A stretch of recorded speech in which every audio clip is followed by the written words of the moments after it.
Hello, friends. I was just on live, and one of my former coworker friends came in to share with me that a word that I spoke over her had come to pass. And I don't want to say it was something that I declared, but I feel like God will kind of show you your gift before you even really know what it is fully. And I have this habit of talking myself through things, like as I speak about a certain topic, be it, I don't want to say talking to myself, but like we do it right here. Or if I'm kind of encouraging someone, I was saying, I don't want to say I'm ministering to someone, because I'm not a minister, but as I'm encouraging someone or sharing words of wisdom,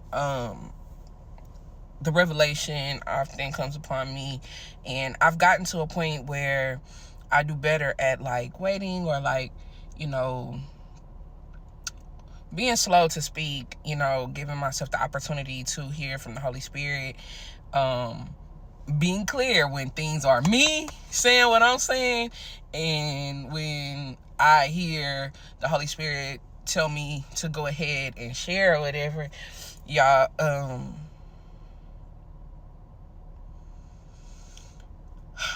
we have to steward well the gifts we're given. Like, I not only know my gifts because I've seen things come to pass, but I know my gifts because I can absolutely see where the enemy has, or where I've allowed the enemy to misuse and,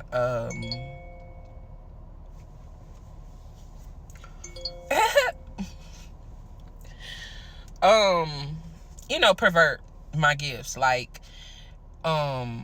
if my gift is words of wisdom, or my gift is in like encouraging and uplifting others, or whatever, relationship, leadership, whatever, I struggle in relationships. Like, I may speak in wisdom but not discern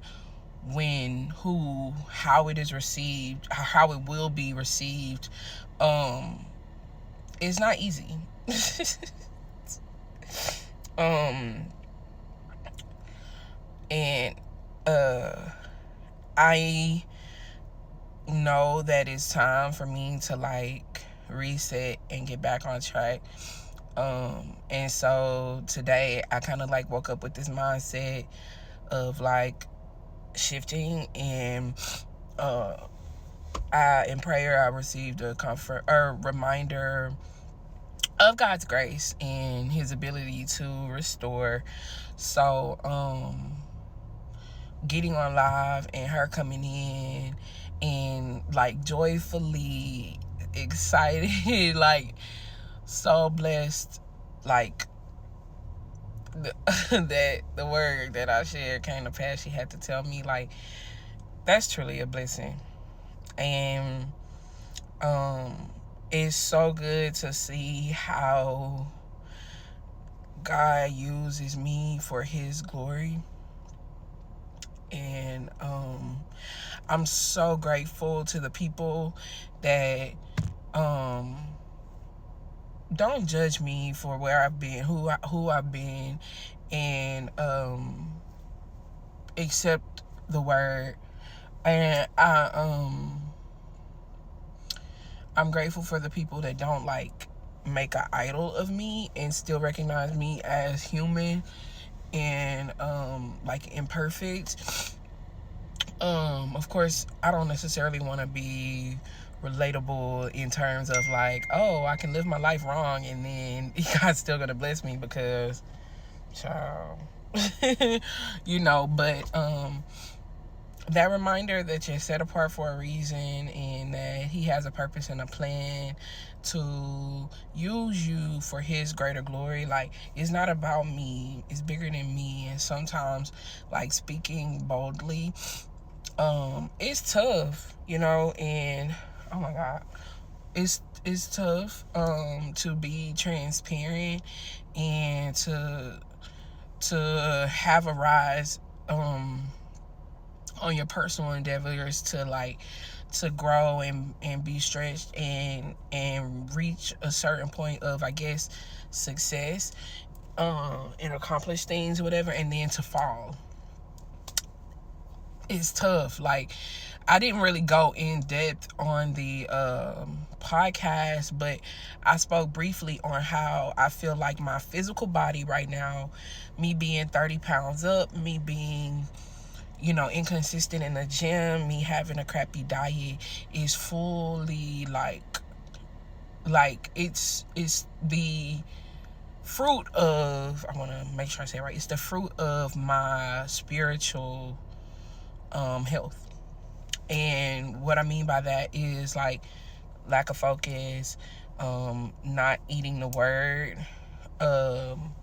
not truly spending time in fellowship with God, and going to church consistently. Like, whenever I was more disciplined, it was like everything was lined out. And I don't pressure myself to go back to that perfect point, but I recognize where I am and take that accountability to stand up and move. Because recently God has kind of blessed me by showing me his plan, reminding me of his purpose in my life, giving me the grace even in my shortcomings and my and the things that don't reflect him. Like, am I doing the things that don't reflect him? Giving me the grace to still be able to speak on his behalf to the people that he loves and genuinely cares about. I'm blessed. And to be able, like, even though, I think I seen something the other day and it was talking about how, like, the things that we go through, like, no matter how hard it is, like, God is going to use it for something. And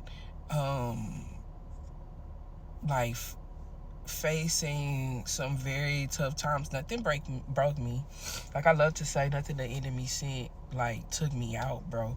So I know that it's for a bigger purpose. And even if it's just to, in one of my one-on-ones, one of my appointments with a client, I'm able to encourage them to love again.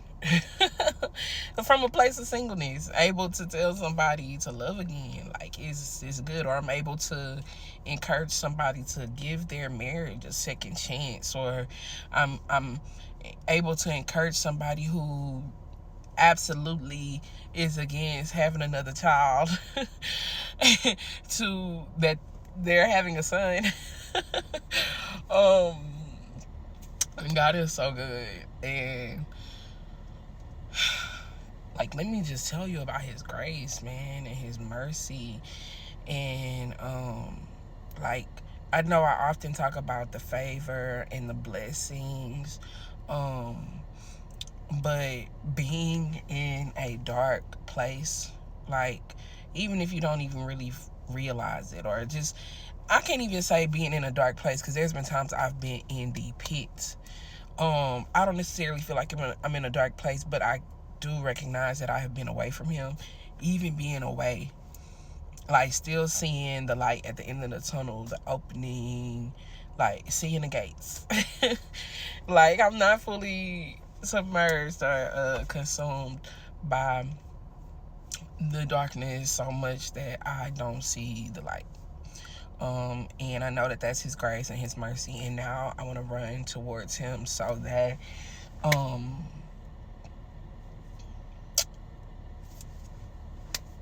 he can do more, because I want more.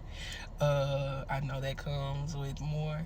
To whom much is given, much is required, child. And yeah, I don't know, y'all know, ADHD girly, 15 stories, rambling. It's all love, though. If you made it this far, thank you for watching. You're amazing. I love you. Check out my nails, friends.